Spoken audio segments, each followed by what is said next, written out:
The space station floated quietly near a dying red star, its metal shell glowing dim in the warm light of the collapsing sun. Old and forgotten by most of the galaxy, it served as a rest stop for cargo ships, bounty hunters, mercenaries, and strange travelers passing through empty sectors where few dared to go. Inside the old steel walls, there was a bar called the Bent Comet. It was built into one of the older decks and smelled like smoke, oil, and something that never truly dried. The bar was dim lit by flickering lights above and the soft glow of neon signs in alien languages that nobody could fully read anymore. Most of the customers came to drink in silence or gamble or sleep with their heads on tables, waiting for a new job or a way to escape the boredom of space. On this quiet night, the doors hissed open, and a figure stepped in, the kind of figure that made the room go still without a word. He was tall and broad, wearing a long coat made of faded black fabric with burns and scratches on the edges. His boots were heavy and old, and each step echoed like a challenge across the metal floor. His face was rough with short brown hair and a scar that ran from the top of his eyebrow down to the edge of his jaw, but it was not his scar that made everyone stop and stare. It was his eyes, deep and gray like broken stone and storm, something cold and human, something no alien could really explain. He walked slowly toward the bar, like he had been here before, like this was just another place like all the others across the stars. But to the aliens in the room, it was clear he was different. He was dangerous, not in the loud way, but in the quiet one, the kind of danger that waits and watches and strikes only when it must. A group of Draxan warriors were seated near the far corner, tall insect-like creatures with sharp limbs and thick carapace armor. They watched him with a mix of disgust and curiosity. One of them leaned to the other and clicked his mandibles in annoyance, then turned and spoke loud enough for the whole bar to hear. "Is that really a human? I thought they stopped coming this far into the outer reach." The bartender, a four-armed reptilian with silver scales, shrugged as he wiped down a glass with a rag that was more grease than cloth. "They don't come often, but when they do, you remember them." A human sat down at the far end of the bar, resting one arm on the counter and nodding. Once he didn't speak, yet he just looked around, taking everything in. His movements slow and relaxed, like nothing here could surprise him. The bartender slid over and looked at him from the side, one eye blinking. "What would be stranger?" The human spoke softly, but clearly, his voice deep, like rocks falling into a pit. "Water if it's clean, whiskey if it's not." The bartender let out a small laugh and reached under the bar, pulling out a bottle with no label and pouring the drink into a cracked glass. He placed it in front of the human, then moved back quickly. Sensing it was better not to linger too long, the room stayed quiet at first, eyes flicking toward the human, then away. Some tried not to look, but failed. Others whispered in languages that translated poorly through their implants. "Is he armed? Why is he here? What happened to his face? Did you see his eyes?" In the corner, one young alien, a thin blue-skinned creature with blinking ridges along his neck, leaned forward and asked his elder in a hushed tone, "That's really a human, right? I thought they were extinct out here." The elder, a round-eyed creature with skin like dried bark, shook his head slowly. "No, not extinct, just rare and hard to forget. They don't come to talk, they come for one of two things: to run or to end something." The young one looked confused and leaned back, eyes still locked on the human, who was now sipping his drink slowly and without emotion. The Draxan warriors didn't care for whispers. One of them stood tall, his armor creaking as he stepped closer to the bar, loud and slow, each step a challenge to the man who didn't flinch or turn. "Hey, human," the Draxan said in a voice like gravel and rust, "what are you doing here? You don't belong in this sector." The human didn't answer. He simply took another sip of his drink, then set the glass down and turned his head slightly, enough to show he heard, but not enough to show he cared. The Draxan's second raised his voice louder now. "Maybe he doesn't speak basic. Maybe he's just a dumb animal that got lucky surviving this long." The others laughed, a sharp clicking sound that bounced off the metal walls. The bartender moved to the side, trying not to get involved, his eyes darting between the two as the tension in the air grew thicker than smoke. The human finally turned his whole body, now facing the Draxan group, his face calm, his hands still on the counter, his voice low and even. "You should sit back down before something happens you don't like." The room went silent again. Even the background hum of the station seemed to fade for a moment as everyone watched the Draxans and the lone human standing just a few feet apart. The lead Draxan laughed and took a step closer, pushing his clawed hand into the human's chest lightly. "Or what are you going to do, human? Throw your drink at me?" Without blinking, the human took his glass and downed the rest of it, then placed the empty cup on the bar gently like it was made of glass and the world depended on it not breaking. And he said last warning the Draxon's smile turned into a snarl, and he shoved the human harder this time, knocking him slightly off balance, but not down, and that was when the human moved. It wasn't fast at first, not in the way you expect from a fighter. It was precise, clean, and terrifying. He reached up, grabbed the Draxon's wrist, twisted it with a single motion, and slammed the alien down onto the floor in one smooth motion. The sound of armor cracking echoed through the bar, followed by the gasp of onlookers. Nobody moved for a second.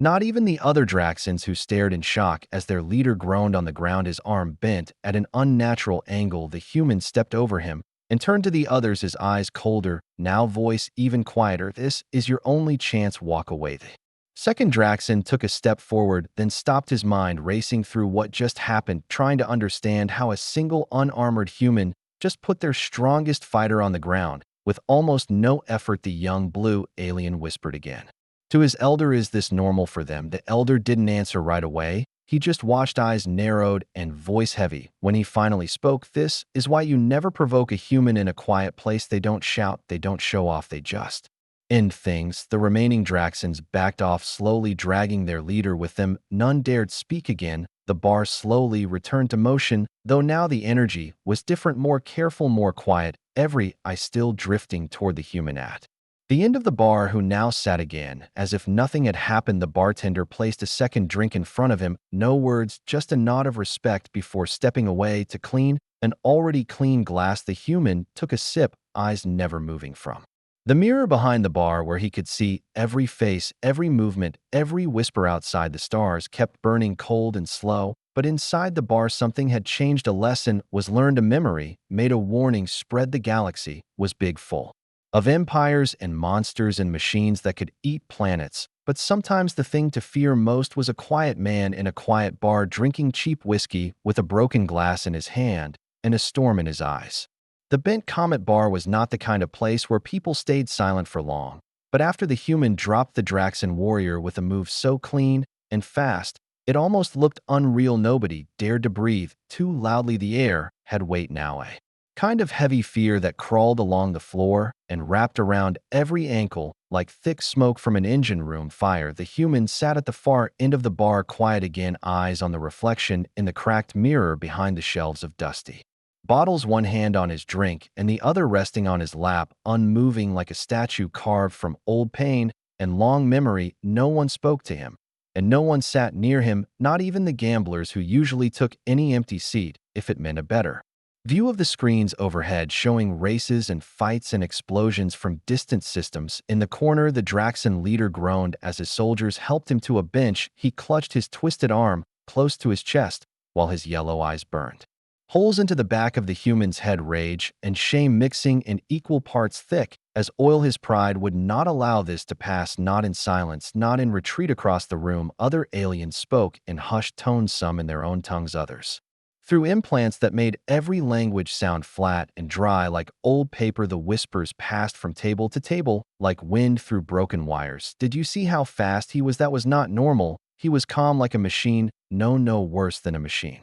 He was enjoying it." At a small round table near the jukebox, a pair of Marek traders watched the human closely. One of them lifted a steaming cup of something thick and green before whispering to the other with a flick of a tentacle, "They say humans were once peaceful before the wars, before the colonies turned cold and the stars turned sharp. Maybe that one remembers what it was like before all the fighting." The other Marek shook his head slowly, fins twitching in thought. "No one like that remembers peace, not with eyes like that, not with hands that move like weapons." The bartender moved behind the counter, pretending to clean, but really watching everything, every shift of weight, every glance, every breath. He had seen fights before, seen killers and bounty hunters and pirates, but the way this human moved, the way he warned before he struck, the way he sat back down like nothing mattered, that was new, that was something different, something the galaxy should be afraid of. The quiet didn't last forever. It never does, especially not when pride is involved. The Draxon leader stood again, leaning against the wall, armor cracked on one shoulder,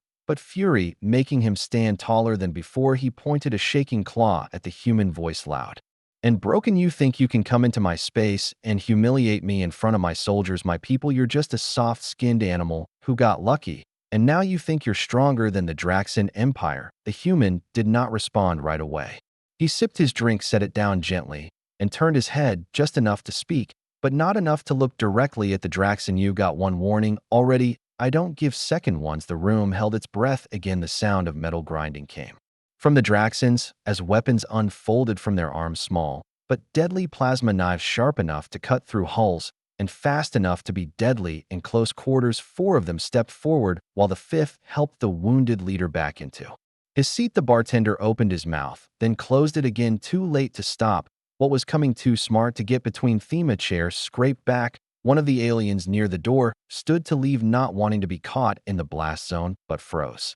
When the human finally rose from his seat and turned to face the approaching warriors, he was not tall by Draxan standards, and he wore no armor, had no weapon visible on his body, no tech enhancements, no shields, just boots, a coat, and two empty hands. But somehow that made it worse, made him seem older, colder, like something born in silence and trained in violence, without pride or joy, just purpose. The first Draxan lunged forward, blades out and shining, but the human side stepped clean and grabbed the creature by the wrist, twisting it up and back into a lock that made the joint snap with a sharp, wet sound. Then he threw the alien into a table, sending chips and drinks flying. The second came at his back, but the human ducked low, swept a leg, and sent him spinning through a chair. The third managed to slash the human's arm, but barely left a mark before he got an elbow to the throat and collapsed, gasping. The last one paused for half a second, then screamed and charged, but the human stepped and grabbed his head and slammed it into the bar top with a sound like thunder, followed by silence. Once again, the human looked around, now eye sharp, but not wild, breath steady, as he reached for his glass again. Not a drop spilled in the fight. He drank slowly, then said in a calm voice that reached every corner of the room, "You brought this on yourselves." The bartender spoke, now voice slow and respectful. "We don't want trouble here, but I think trouble found you, not the other way around." The human gave a small nod, barely more than a tilt of the head, then turned back to his drink, his coat torn now and a small line of red on his arm that he didn't bother to clean. In the back of the room, a few figures began recording with tiny drones, sending the footage off-world into networks and forums where mercenaries, warlords, and diplomats traded information for credits or influenced. The story would spread fast, faster than light, through the right channels. They will say a human walked into a bar full of aliens. They will say he warned them. They will say they didn't listen. They will say he walked out calm, while others bled. The young blue alien in the corner spoke again, voice quiet but trembling now. "Why don't they stop him? Why doesn't someone call the guards?" The elder beside him replied with a voice full of old fear, "You don't stop a fire by throwing more trees on it. You let it burn itself out and pray it doesn't come your way." Outside the station, another ship docked its scanners, picking up the echo of the fight within and logging the energy spikes from the brief combat inside the bent comet bar. Someone aboard that ship frowned as the logs displayed the name of one human, flagged in red across 3 different systems. Mason. That name meant things to people who lived close to death. It meant survival, pain, and history not written in books, but carved into walls with blood and loss. Back inside, the human finished his drink, set the glass down, and turned to the bartender once more. "Keep the bottle. I'm heading out soon." The bartender nodded, sliding the bottle across the bar slowly, like offering tribute to a predator he hoped would not return. The human picked it up and walked toward the exit, stepping over the fallen Draxan fighters as if they were debris in the street, his boots leaving smears of oil and blood and something else no one could name, but all could feel as the doors hissed open and he stepped into the dim corridor beyond. "Someone in the bar whispered he fought 5 Draxan warriors and didn't even breathe hard." Someone else replied, "That's not a fighter, that's a message." And deep in the minds of every watcher, every listener, every alien who saw what one human could do, a thought began to grow, one that would echo long after the glass was cleaned and the bruises healed. If this is what one human can do, what happens when they bring an army? The corridor outside the bent comet was long and narrow, filled with flickering lights, and the faint smell of rust and old coolant steam hissed from the floor vents as the human walked slowly through the haze, his boots thudding against the metal like war drums echoing down the passage with each step. The sound reminded some of the way heavy ships moved through asteroid fields, quiet but full of power, full of danger, waiting to explode. Mason did not walk fast because he did not need to. Behind him, the doors of the bar sealed shut, hiding the broken Draxan warriors from view, but not from memory. The echoes of their defeat would stay long after their bones healed. If they healed at all, every breath in that bar had tasted different now like. Fear mixed with curiosity like old legends come to life. He passed a group of small alien workers, their eyes wide and glowing in the dim corridor. Light, none of them spoke. They simply moved aside, pressing flat against the walls, not from orders, not from rules, but from something older, something instinctive, the way prey reacts when a predator enters the clearing. They had no reason to fear him, but their hearts did not care about reason. Far above the station, in the command tower, the security feeds replayed the bar fight in silent loops. Officers watched the footage without blinking, eyes locked on the way Mason moved, the way he struck, the way he stood calm, even with blood on his sleeve and glass at his feet. Their commander, a tall gray-skinned creature with long fingers and a voice like gravel, stood behind them, arms crossed, as he studied the human. Find out where he came from, check all logs, flight records, bounty lists, black ops files. I want to know everything about that man, because if he's what I think he is, we're going to have bigger problems than a few broken tables. Back inside the bar, the tension never left, not even after Mason was gone. Some tried to return to their games, their drinks, their conversations, but it was not the same. The chairs were still cracked, the floor stained, and every table had at least one. I turned toward the door in case he came back, because when someone like that leaves, there is always a part of you that expects him to return. One of the Draxan warriors sat with his head in his hands, his breathing slow and shaky. Armor dented, pride shattered. His commander, now fully conscious, growled low in his throat and slammed a fist on the table, making bottles jump. He humiliated us. He humiliated me in front of everyone, in front of cowards and traitors and scum like that Marek who sells fake weapons, and that bartender who dares serve us like common travelers. I will not forget this. I will not allow this. He turned to his second in command, eyes burning bright with pain and shame. Track him, follow him. If he leaves this station, I want to know where. If he boards a ship, I want to know its name. If he breathes, I want to know how loud. I will reclaim my honor with his blood, and the galaxy will see that Draxan warriors do not fall to hairless apes with broken coats and broken minds. The second nodded quietly, already typing into his wrist pad, scanning station logs, tracing footsteps, accessing cameras and data that would have been restricted if the Draxan Empire were not feared across half the sectors. Meanwhile, Mason reached the docking bay, a wide, open chamber filled with old ships, patched freighters, armed traders, rusted cargo runners, and sleek bounty rigs, every wall covered in warning signs, blinking lights, and hanging cables. The hum of power cores filled the air like distant thunder, and the scent of ozone clung to the nose like burnt dust. He walked straight to his ship, a medium-class vessel with no name visible, no markings.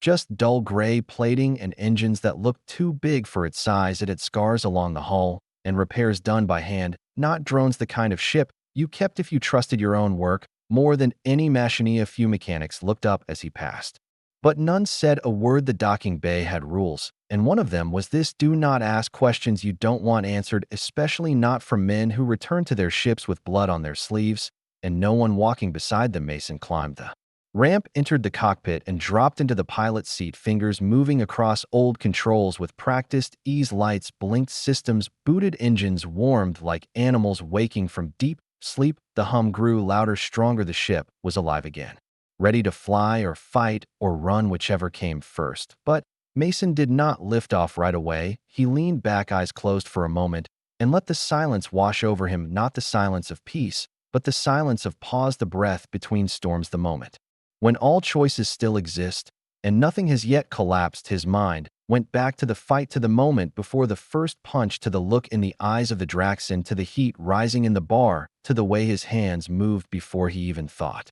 about it, and most of all to the feeling that burned in his chest, not anger, not pride, but something deeper, something older. He did not want the fight, but he never feared it either. He never feared anything, not because he was fearless, but because he had seen worse, had lived through worse, had buried worse, and now he was just one more ghost drifting through space, trying not to leave a trail, but always leaving something behind. The ship's system pinged, alerting him to incoming data station. Logs showed increased surveillance on his location, drones flying near his dock, audio feeds boosted someone was watching him, and he already knew who. His side softly stood and opened a side panel, revealing a small locker. Inside was a clean shirt, a med kit, a weapon wrapped in cloth, and a photo, old and faded, the faces almost gone. He touched it once, then closed the panel and walked back down the ramp into the bay again, because sometimes the best way to deal with a threat is to face it before it decides to strike first. He did not go back to the bar, not yet. Instead, he moved through the station's market, a narrow maze of stalls and vendors selling parts, clothes, illegal tech, and fried things on sticks. Voices called out in dozens of languages, trying to grab attention, trying to earn credits, trying to live another day. Mason moved like smoke through fire, untouched, unnoticed, except by those who knew how to see real danger, and those who knew didn't speak. They just watched and prayed they'd never cross his path. The wrong way. In a dark corner behind a stall selling data chips, a Draxon scout hid behind a scanner, watching Mason's every step, logging his movements, sending the feed directly to the commander. Back in the bar, the scout tapped on his communicator and whispered, "Target is heading west through the market, not armed, not running, just walking like nothing happened, awaiting orders." The reply came quickly, filled with poison. "Do not engage, follow until he returns to his ship.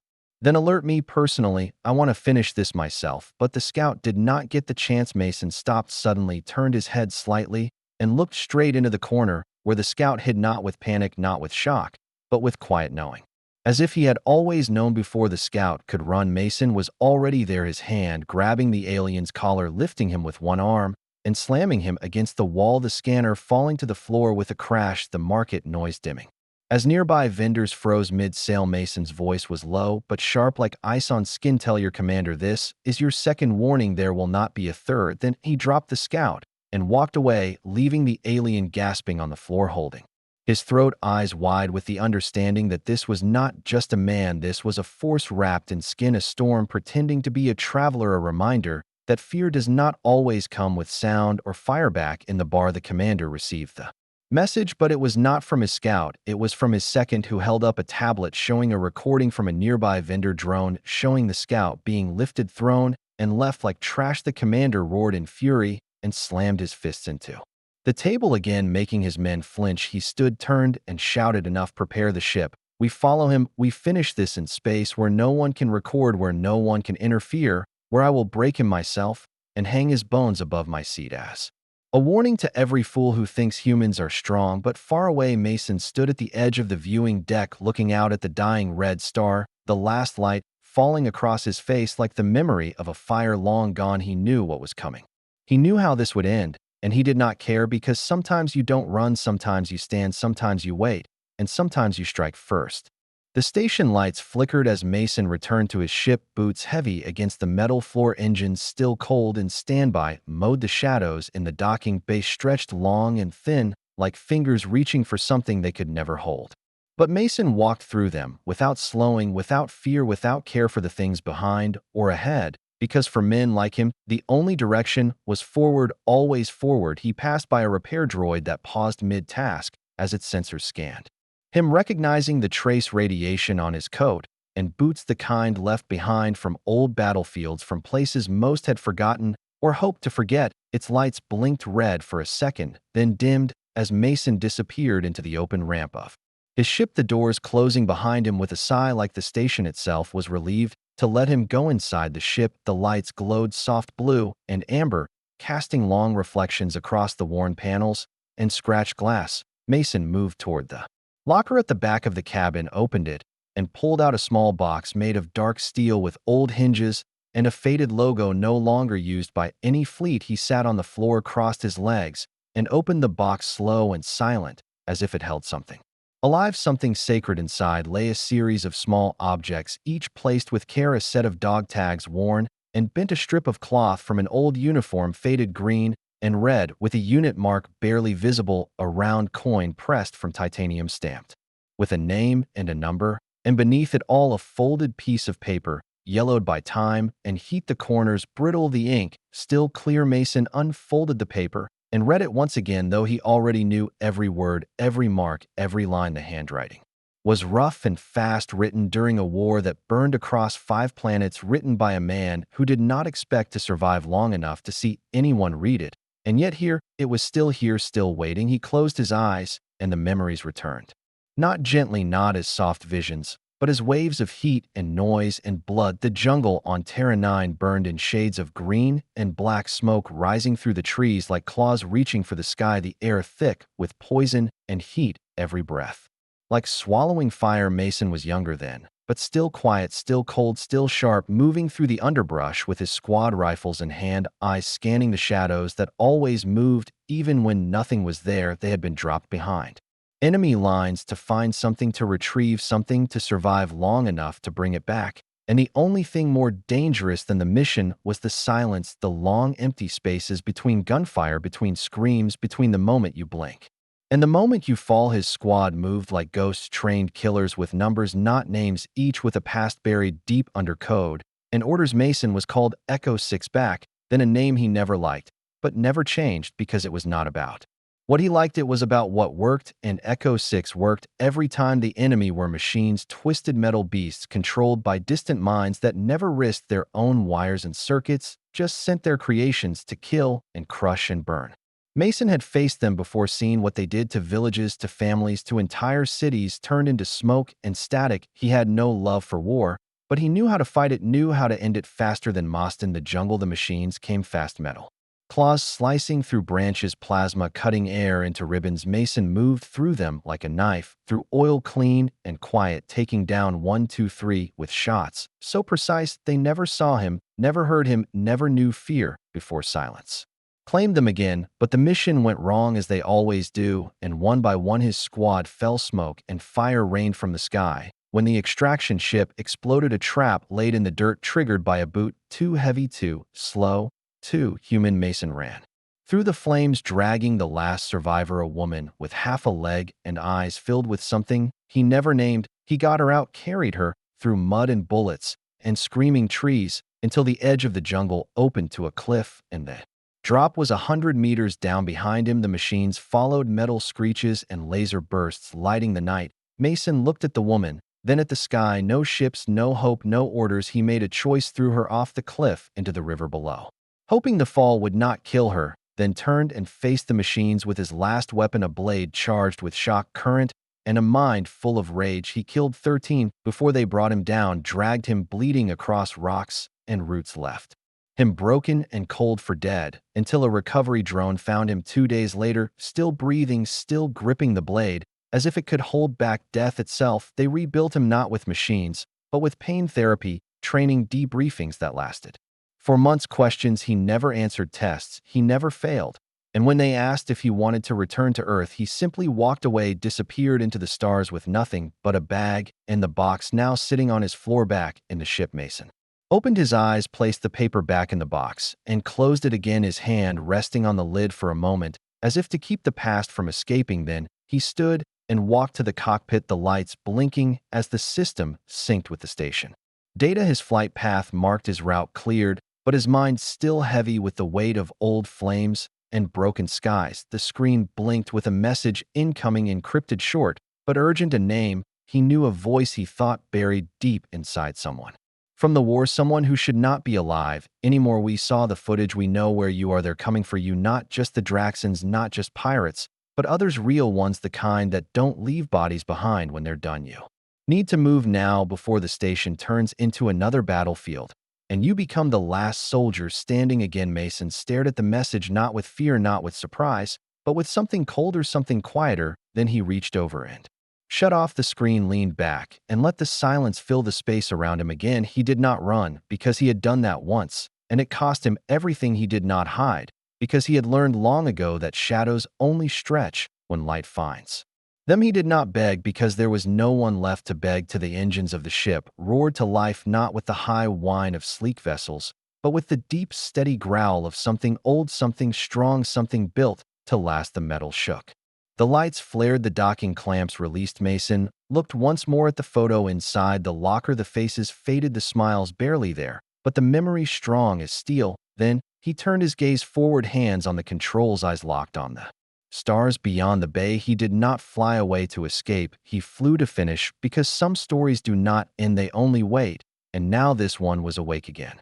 The stars outside the viewport stretched into long white lines as Mason's ship entered slipspace, the engines humming low and steady like the heartbeat of a sleeping beast. The interior lights dimmed automatically, casting soft shadows across The control panels and worn metal walls, he leaned back in the pilot's seat, eyes focused on the display ahead, reading the incoming signals, tracking movement, checking for anything that felt wrong, anything that smelled like a trap or a memory.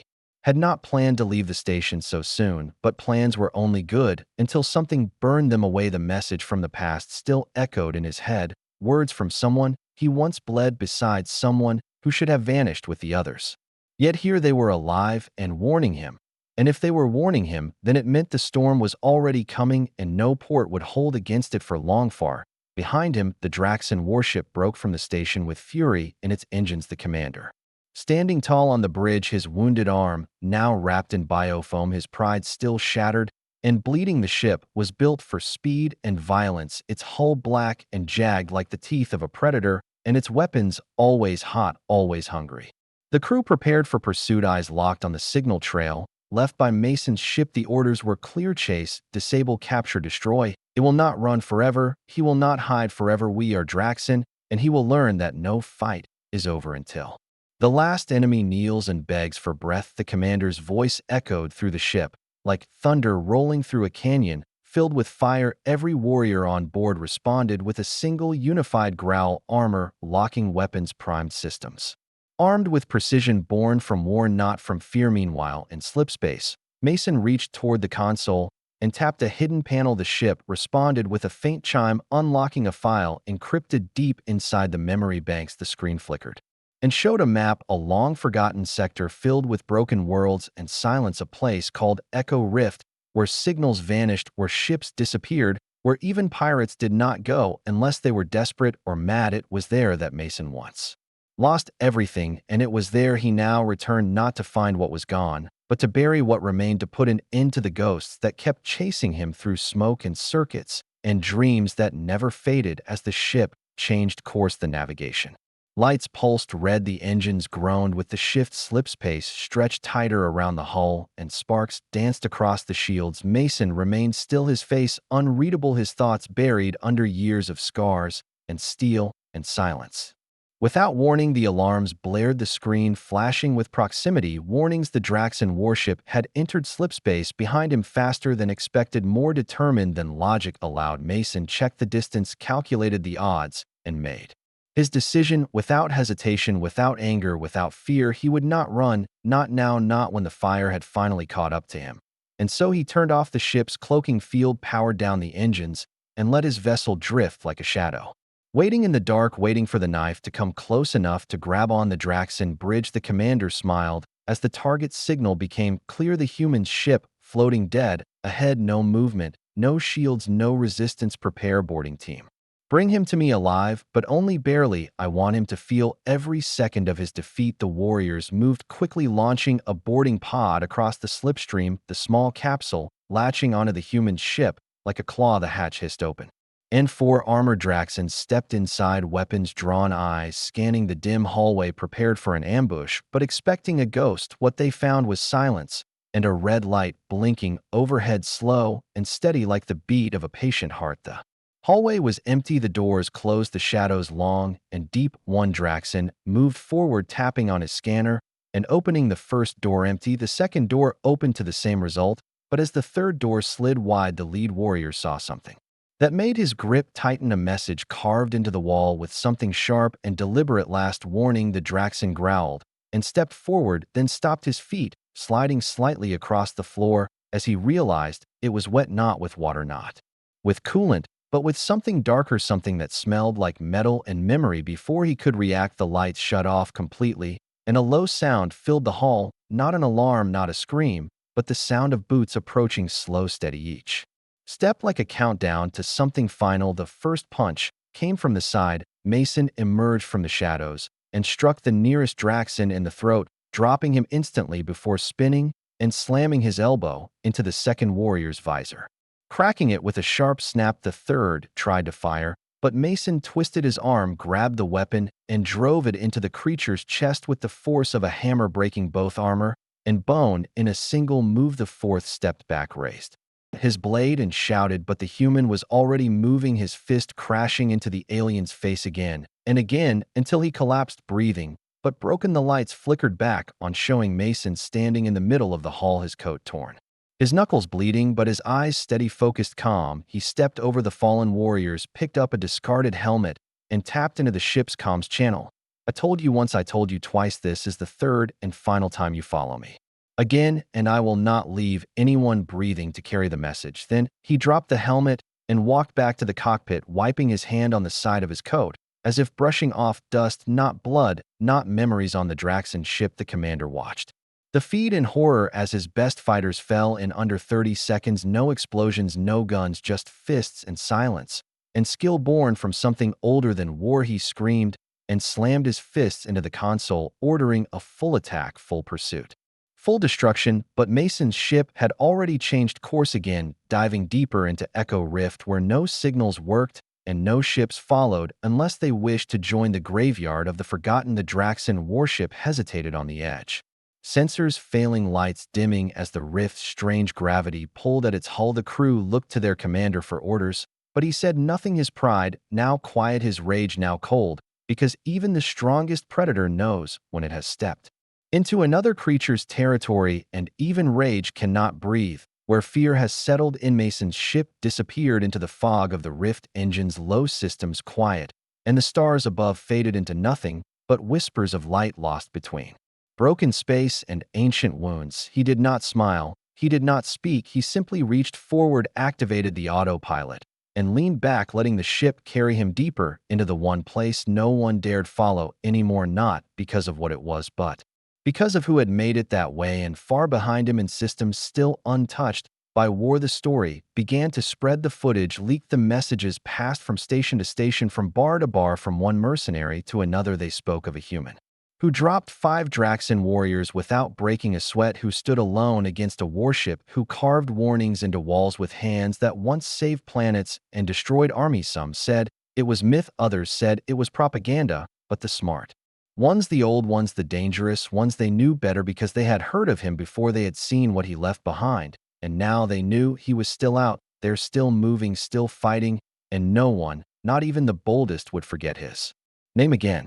The Echo Rift was a place the stars had forgotten, a place torn by invisible hands, twisted by gravity fields and broken time, where ships went in and never came back, where signals vanished like dust in wind and memories turned to static. The deeper one flew, the darker the sky became, not because of distance, but because of silence, because even light seemed afraid to stay. Mason's ship cut through the rift like a shadow drawn across black glass, the engines low, the shields humming slow and steady like the rhythm of a heart that had seen too much. The navigation systems flickered every few seconds, fighting to make sense of the chaos outside, trying to draw lines between things that refused to be mapped. Inside the ship, Mason sat still, eyes on the glass ahead, one hand on the controls, the other wrapped in cloth from the last fight, his knuckles swollen but firm, his breath even, as if waiting for something he had already prepared for. Below the ship, giant wrecks floated in slow spirals.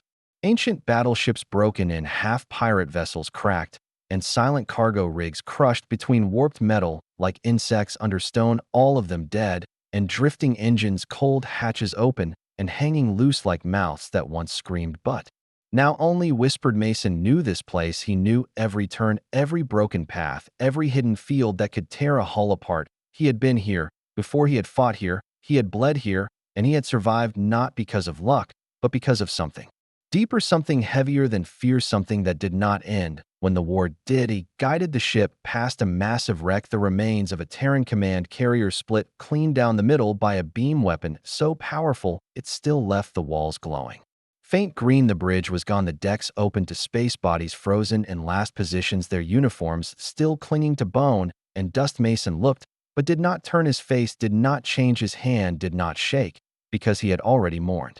Long ago, he passed a smaller ship next, a stealth rig with black wings folded in a broken twist, symbols scratched off, weapons still half charged, as if waiting to fire one last time before sleep took them forever. Mason tapped the console once, and the ship's scanners pinged quietly, showing the system still active, showing the name still locked in the memory core, and the name made him close his eyes, just for a breath. Echo 5, the name of the one who went before him, the one who never came.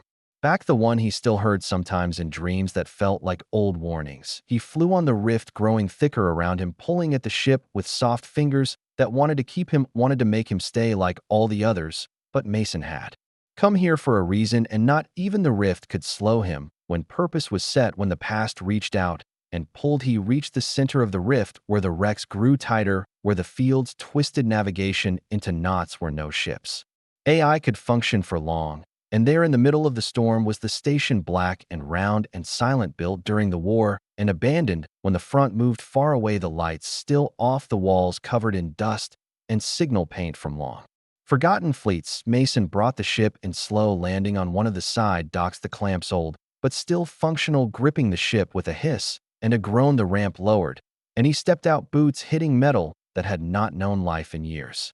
The air was stale, recycled once, maybe twice, and the silence was thick like a blanket soaked in old blood. He walked through the corridors of the dead station, flashlights sweeping across, signs and symbols, old Terran code and military warnings, some scratched out, some burned away, some still clear like the day they were written. Do not forget, hold the line, this is where we stop them. He passed rooms filled with supplies now covered in frost and dust, lockers still sealed, bunks still holding the shapes of men who never returned, training halls empty, med bays locked and full of echoes. Mason walked through them like a ghost returning to his own grave, not speaking, not pausing, not looking for answers. He already knew at the core of the station was the vault, a chamber once used to store plans, data, weapons, secrets, and he opened it with his own hand, his own code, because only survivors carried the keys and only ghosts knew how to use them. Inside the vault sat a single chair surrounded by screens now dark, a panel with one button glowing red,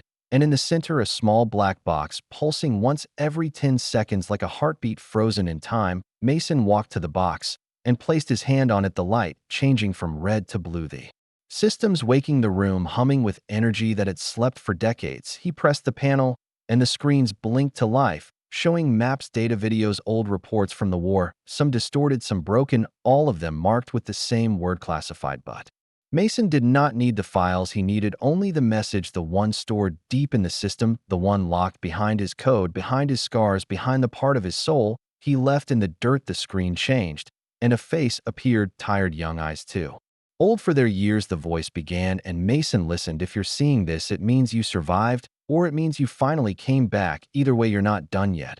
And neither am I. We made a choice. Remember that we chose to stay when everyone else ran. We chose to fight when the war forgot us. And now they want to erase it all. They want to bury us and what we knew. But I'm still here, Mason. And if you're still breathing, then it means it's not over. The screen went black, and Mason stood still, the air heavy, the walls too quiet, the rift pressing in from all sides like a cage made of light and time and memory. He picked up the black box, placed it in his bag, turned off the screens, and walked back the way he came, leaving the vault dark again, letting the ghosts sleep again. Because he did not come to wake the dead, he came to finish what they started. Back on his ship, he powered up the engines, the rift shaking around him, the gravity pulling harder now, as if angry at his leaving the wrecks, spinning faster, lights flaring from places long cold like the dead, trying to speak like the past, trying to scream. The ship burst from the rift with a flash, stars returning, the sky wide again, the silence broken by the roar of power as Mason climbed through space, climbing back toward the edge of war, the edge of truth, the edge of everything he thought he left behind in the distance. Alarms sounded from nearby systems,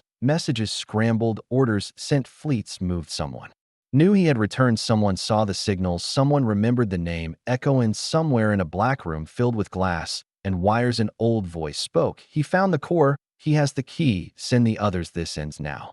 The stars burned cold above the war front as Mason's ship exited hyperslip just outside the rim of Sector 9, where old alliances were breaking and new weapons were rising, where hidden fleets waited in silence and stations trembled under the weight of rumors and fear. The space was darker here, colder, as if even the sun had begun to retreat from what was coming. He sat alone in the cockpit, one hand on the controls, the other resting near the black box that pulsed with quiet power. Each blink like a whisper from the past, like a drumbeat, leading him toward the edge of something final. His eyes scanned the calm grid, silent for now, but he knew it would not stay that way, not after what he had activated, not after what he had taken. From the rift they would come for him, not just the Draxan, not just pirates and mercenaries, but others too, the ones who never wore flags, the ones who spoke through shadows and systems and made empires fall with one quiet order. They had buried the truth of the Echo teams, locked it away in vaults and fire, but Mason had opened it again, and now every name, every battle, every secret was waking like ash blown back into flame. His ship glided through the empty corridor of Sector 9, approaching a derelict relay station once used by scouts, now dark and forgotten, its systems half alive, its orbit unstable. Mason docked, without a word, stepping into the cold steel halls like a man walking back into a dream where he already knew the ending. The lights flickered as he passed, shadows stretched like claws on the walls, and the sound of his boots echoed through the broken silence in the core room. He placed the black box into the mainframe, wires latching on, sparks jumping across rusted circuits, and then the station began to breathe again, lights flaring, engines rumbling, panels lighting up with maps and names and signals from long ago. The database opened, and the galaxy remembered what it had tried to forget: Operation Echo Protocol. One initiated user, Mason verified, unlocking war archives, distributing code to secured contacts, time to full broadcast 72 seconds. The station sent the signal across 50 systems to relay towers disguised as comets to satellites hidden inside asteroid belts, to agents who once fought and fell and vanished, now waking from exile. As their names appeared again in red across military networks, old enemies blinked awake, allies rose from slumber, and the balance shifted as the truth began to spread on. The Draxon warship now docked near the edge of Sector 9. The commander stared at the signal with eyes wide and voice low, the color draining from his scaled face as he recognized the codes, the files, the names. This is not possible. This was erased. This was gone. This should not be breathing again. His second-in-command stepped back, nervously unsure whether to fight or flee, unsure whether to speak or stay silent, because the signal meant more than war. It meant judgment and reckoning. And ghosts returned to claim the debts unpaid. The commander growled and ordered the fleet to converge, all ships to Mason's location, all weapons ready, full burn, full strike, no hesitation. This time no chance for escape, no words, only destruction. Across space, engines flared to life, ships turned, weapons locked, and the sky filled with fire as they came, not just Draxon ships, but bounty rigs, merc squads, rogue AI carriers, each with a contract, each with a target, each with fear hidden behind their gold and circuits. Inside the relay station, Mason watched the countdown drop to 0, and then the screen flashed as the message went out. Not words, not threats, not warnings, but memories, raw and sharp footage from the war battles erased from archives. Soldiers left behind, voices lost in data, now screaming again across every military channel, every darknet forum, every resistance hub. The truth poured out like broken light across a black ocean, and then the signal changed. They recoming his ship. Powered up, shields rising, engines burning hot as he launched from the station. The sky already filled with ships falling toward him like blades, like fire, like hunger. He flew through them, fast weaving between blasts, dodging missiles, turning tighter then the laws of physics should allow, every move precise, born from thousands of hours in battle, from scars that never healed, from losses that never stopped burning. One bounty ship caught his wing with a glancing shot, the hull sparking, alarms ringing.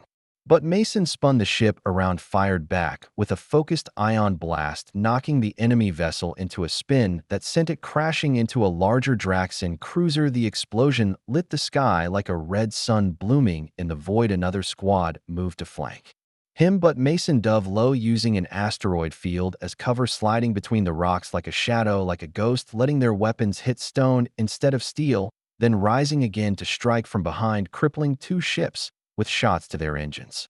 Before vanishing once more into the dark, he was outnumbered 10-1, but it did not matter because fear was no longer his enemy, and time was no longer his master, because the truth was now free, and even if he fell, the story would rise higher than any flame from deep in the system. A transmission echoed across the grid, unknown source, unknown origin, but carrying the voice of someone long gone. Mason, you're not alone anymore. And then from the edge of the stars came a fleet, not big, not polished, not proud, but strong, old ships, worn and scarred like Mason's own vessels, piloted by names from the Echo list, names thought dead, names forgotten, but not broken. They flew fast, they flew hard, and they flew straight into the enemy lines.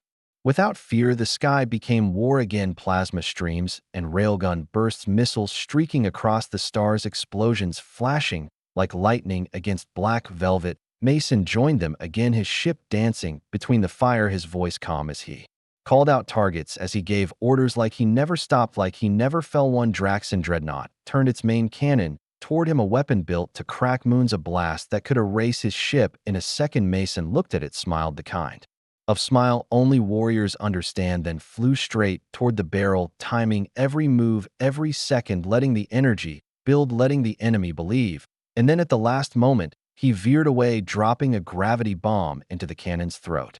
The explosion shattered the dreadnought from the inside, a fireball growing outward, swallowing its own scream. His ship tumbled from the shock, but he regained control, pulled up, and rose again, ready, ready, always ready. Across the battlefield, the enemies began to fall, not just from weapons, but from fear, from doubt, from the sudden understanding that this was not just a man, this was a symbol, this was the return of something the galaxy tried to bury but could never kill. The Draxon fleet broke formation, retreating into slipspace as their command collapsed. The bounty hunters scattered their contracts, voided their courage, spent the field, cleared slowly, ships drifting, silence returning, but not empty this time. This time the silence carried meaning. Mason's ship hovered above the broken remains of the battlefield, his systems flickering, his fuel low, his body bruised but unbent. The Echo fleet circled him, not close, not loud, just near enough, just present, and the message began to spread again across new channels, into new minds, into new systems. He is alive. They tried to erase him, they failed, and now the galaxy will never forget. Back in the bar where it all began, the bartender watched the footage, eyes wide, hand shaking slightly as he poured a drink for no one in particular. The screen above showed Mason's ship flying through fire, through stars, through history reborn. A young traveler, sitting nearby, leaned closer, voice lowest, that the human from before, the one who fought the Draxons. Bartender nodded slowly, eyes never leaving the screen. That was the beginning, and this is the reason they fear us.